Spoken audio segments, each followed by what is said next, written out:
Good morning friend, Radhe Radhe. कैसे हो आप? मैं बहुत अच्छी हूँ, पर मेरा मूड ठीक नहीं है क्योंकि सुबह सुबह में मुझे मम्मी का फ़ोन आया और मुझे फिर से घर की मतलब जो कोई भी बात होती है ना, छोटी भी हो बड़ी हो, लड़कियाँ परेशान हो ही जाती हैं।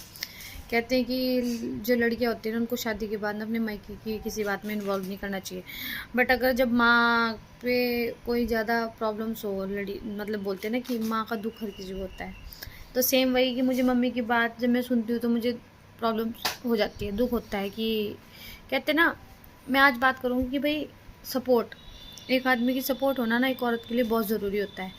जिसके सिर पे आदमी की सपोर्ट नहीं है ना, उसका ना तो कोई गांव होता है ना कोई समाज होता है, ठीक है, यहाँ तक कि उसके खुद के रिश्तेदार भी नहीं होते।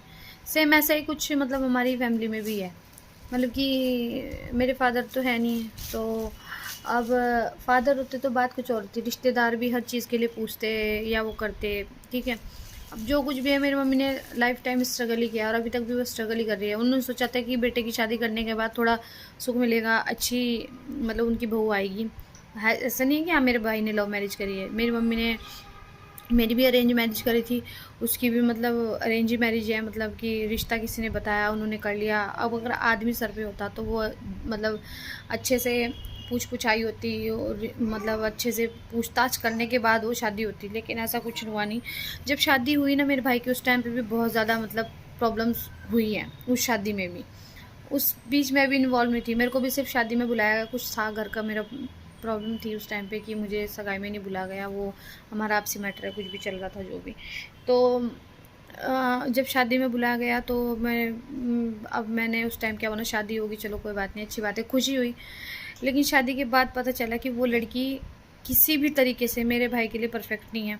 दूसरी बात, हर चीज़ में वो जवाब देती है, पलट के लड़ती है बराबर, मेरे भाई को भी मारती है, ठीक है, हाथ उठाने वाली है वो, बराबर ज़बान चलाती है। ऊपर से वो हर चीज़ में ऐसे बोलती है मैं सहन नहीं करूँगी, ये नहीं, ठीक है माना सहन नहीं करोगी, लेकिन इसका मतलब क्या है कि तुम दूसरे को टॉर्चर करोगी। वो लोग ना मतलब क्या करते हैं, थोड़ी सी भी कोई हम उसको कुछ नहीं बोल सकते। अगर हम उसको घर में कुछ भी बोलते हैं ना, तो क्या होता है, वो अपने भाइयों की धमकी देती है क्योंकि वो बिजनौर साइड की है। तो बोलती है मेरे भाई हम, और उसने ऐसा किया भी है, जब जब भी कोई भी घर में छोटी से छोटी बात भी हुई, बड़ी से बड़ी भी हुई है, तो हमेशा उसने अपने घर वाले बुलाए हैं, ठीक है। उसके तो घर वाले आ जाते हैं, हम तो किसी को बुला भी नहीं सकते, हम किसको बुलाएंगे? हमारे तो घर में कोई ऐसा आदमी नहीं है, जब हमारे खुद के घर में कोई आदमी नहीं है तो हम किसी और आदमी को क्यों बुलाएंगे?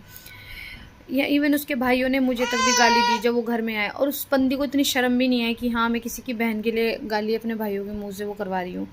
वो बदतमीजों की तरह बैठ जाती है बड़ों के बीच में, ऊपर से पलट पलट के